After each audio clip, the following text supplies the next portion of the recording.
Thanks for that, and it's always a mixed blessing when people introduce you. I was delighted to hear that I taught his wife. The most wonderful thing about being an academic is the influence you have on people for such a long period of time, so that went well. Why he had to mention it was 20 years ago, I don't know. It was unnecessary, I think. It's week 6 for me now, and so you'll have to cut me a little bit of slack today. I can only talk about the things I know, and I'm not yet familiar really with the South Australian context. But I find myself in a very interesting situation. I've come back to South Australia after 12 years away. I find myself as the Vice-Chancellor of the university that created me. It educated me and it developed my career. Vice-Chancellors in that situation are rare beasts. I don't know of any others. Adelaide's had 3, I'm the 3rd, but it hasn't had one for the last 70 years. And what I find is that it influences massively the way I interpret my role here at the university and within the state. I see the relationship between the state and the university in a deeply personal way. And I can tell you it feels very different from being in a new university in a foreign environment. I had that when I was at the University of Tasmania. I'm working in the university that nurtured me, in a state that has harboured my family for 150 years. And it brings, I find, a passion, an urgency, an immediacy to try and work out how it is that these great institutions, university and state, can work together in the interests of a better South Australia.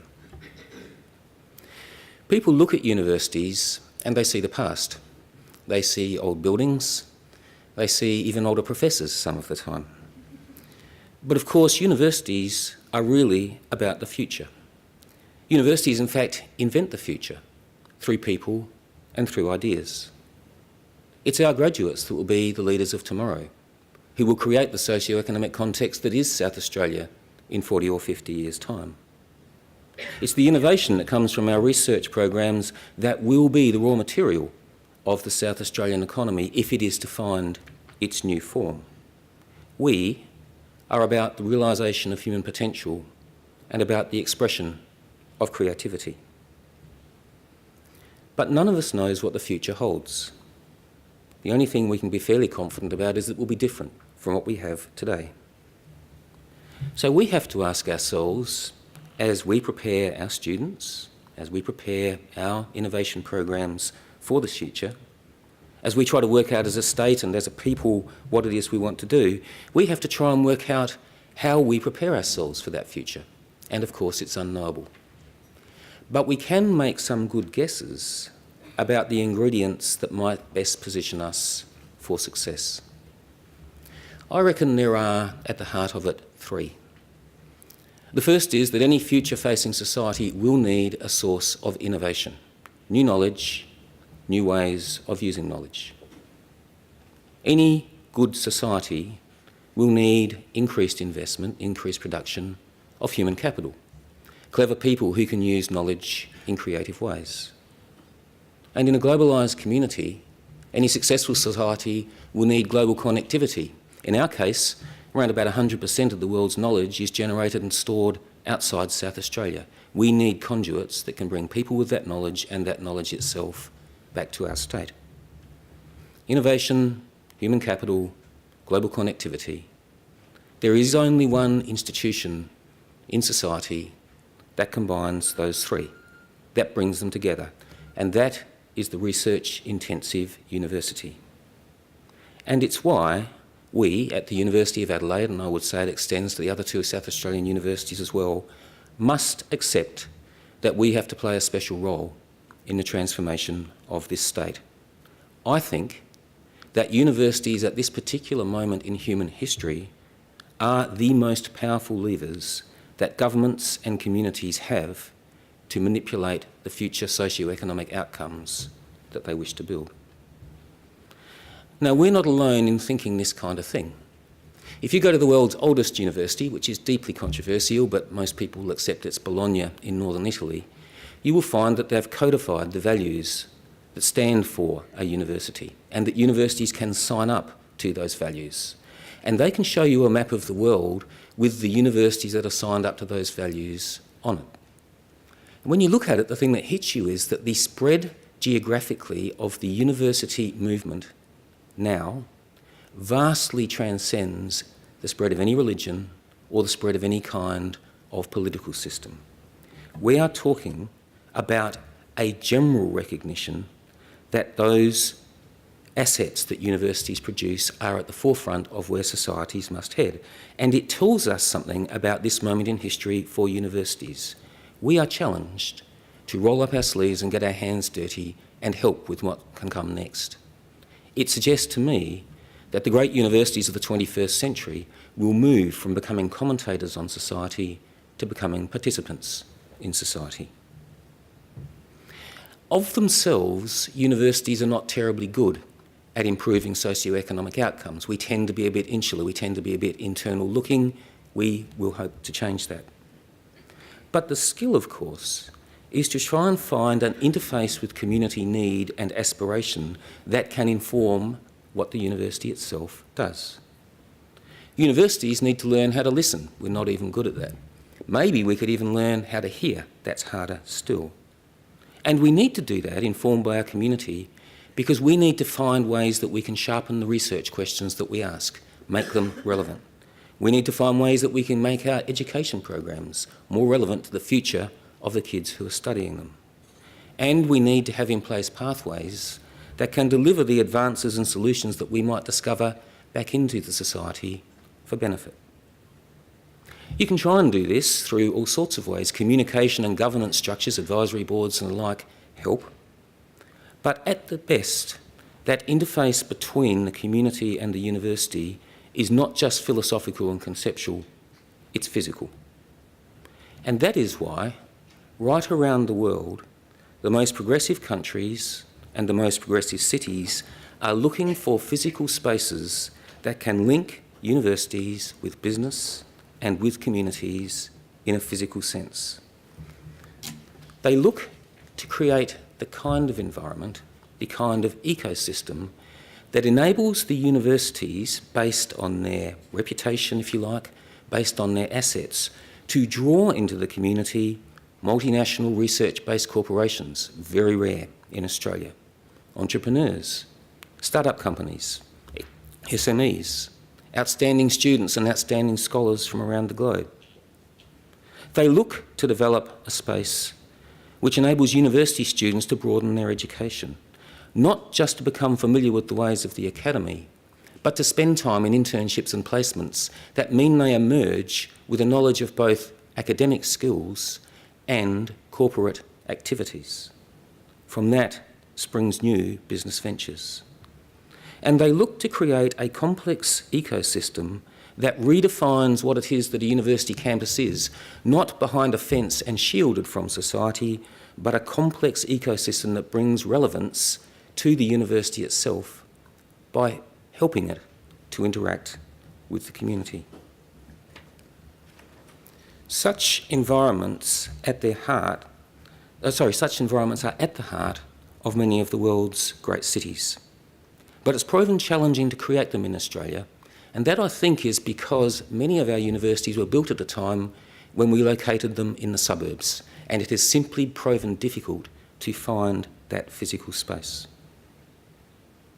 Now, to really make an environment of that kind tick, we're going to need a different kind of person that's part of it. The kind of person that we might call an entrepreneur. Someone with the skill to identify links between ideas, someone with the courage to translate potential into outcome. The kind of person who thrives on activity and challenge. The kind of person who wants to be in an environment that tends to characterise the centre of livable cities. A place which has got cultural amenity, cafes and food. A place which has got a lot of young people and energy. In a perfect world, a city might be blessed to have a research-intensive university adjacent to a free space which can connect it to the city and to the corporations, and to have that space right in the centre of a livable environment itself. And one of the things that is quite stunning when you come back to Adelaide, having not seen it for a little while, is to realise that what we might have at that old Royal Adelaide Hospital site might be precisely the physical space that everyone else is looking for. What sorts of things could happen there if you use the power of our universities to draw together that ecosystem I've described? You'd be looking to create new enterprise, not to do research. You'd play off future-facing capabilities, things like artificial intelligence, machine learning, media and creative industries, big data, cybersecurity, things like that. But those aren't the end games. Those are the technologies that underpin the development of new commercial interests and high-value jobs in advanced manufacturing, energy, food processing, agriculture, telecommunications and healthcare. They will all be founded on these new forms of technology. Why would the companies that must occupy this ecosystem be drawn to Adelaide? What do we have to offer them? Well, it is a beautiful city, and let me tell you, it's a more beautiful and livable city than the one I left. But they will come because they will be attracted to the innovation base that we have, and they will be attracted to the centre of the cities. But most importantly, the great corporations are engaged in a war for human talent. And they will come because we have brilliant young people in South Australia who are graduating from our universities who are deeply attractive to companies. I was at a CEDA event 2 weeks ago, and the head of Microsoft stood up, and one of the things he said was, we cannot find enough people to start our business. We'd hire 200 more today if we could possibly find them. I met this morning with Lockheed Martin. They said precisely the same thing. And the small step of engaging physically with the university so that the graduates can get experience as part of their undergraduate degree and thence move into the workforce is something that can work very well. There's a microcosm of this in activity at the moment. We've just established, with a very modest grant, the Australian Institute for Machine Learning, together with the state government. It's not yet really started, yet already we have partnerships with MapTech, Signostics, LBT Innovations, and importantly, Microsoft, Facebook, Bayer, Samsung, BAE Systems, and Canon. At a larger scale, and none of it is announced yet, I can tell you that we are talking to 12 major multinational corporations about them moving a physical presence onto the University of Adelaide campus somewhere to try and create the kind of ecosystem I've described. It's possible because we've started doing it. It's possible because the greatest cities in the world have already done it. So place matters, but so too, I think, does this moment in time, in 3 ways. Right across South Australia, I think there is community agreement that we do need to see an economic transition. There's support for trying to find new industries and great jobs for kids. The energy, to me, is palpable. There is at the moment an unconstrained site, but decisions will have to be taken, and as things get put onto that site, opportunities will diminish. But the third and I think most pressing moment in time is the opportunity to align this with what I think is the greatest moment to reinvent South Australia since Thomas Playford. $89 billion or thereabouts being funnelled through this state to invest in new warships and to invest in new submarines. If all we get for that money is warships and submarines, I think we will have failed. The trick must surely be to use the process of sustainment over 30 or 40 years to invest in technological development, in exactly the way I've described: innovation, smart students, central city locations that draw together entrepreneurs, students and corporations in social spaces, and to use the technological development that's initially associated with defence to spin out into newer industries that have nothing to do with defence: healthcare, aged care, agriculture, and so on. Once again, it's a site at the heart of a beautiful city that is key. The opportunities can be created there, but the jobs can be distributed right around the state. Place and time, to me, come together right here and right now, and a compelling case will surely free resources. It hasn't escaped us that the scheme I've been describing sounds exactly what I think the Prime Minister is talking about when he talks about city deals. South Australia has not yet seen a city deal. There are 2 that are finished, one in Townsville and one in Tasmania. And it was the University of Tasmania that led a very big federal investment in Tasmania to invest in higher education and innovation as the future for Tasmanian cities. Could that be done here? Might South Australia be the next cab off the rank? And might that be the justification for a major federal investment? So I'm new here. I don't know whether what I'm saying is controversial or old hat to you. But what I do see is a convergence of philosophy and resource on the one hand, and a convergence of physical space and time on another hand, all converging around the old Royal Adelaide Hospital site. It will take courage for South Australia to invest in 50 years of improved socio-economic outcomes. It's much easier to invest in short-term community return. But should this be something which is part of South Australia's future, or should it be some other version of the university that I have described for the future? Then rest assured, the University of Adelaide will be rolling up its sleeves. It will be getting its hands dirty in the interest of socio-economic improvement of this state and a better future for our kids. Thank you.